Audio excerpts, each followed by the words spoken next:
ကန်တော်များ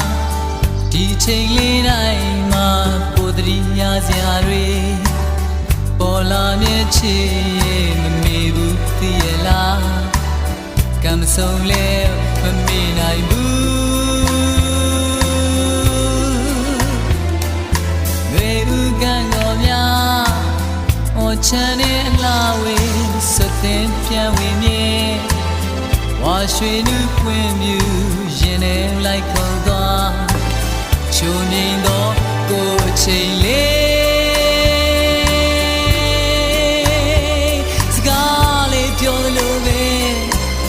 သူကိုနာရောက်လာပြီးတော့ကတ်ထိုင်သွားလို့ပဲ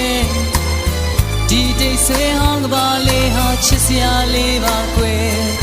ချစ်စရာလေးပါကွယ်ကိုယ်လက်ကလေးတွေနှွေးထွေးလာတယ်ချစ်သူလေးရဲ့ထွေးလဲပါကွယ်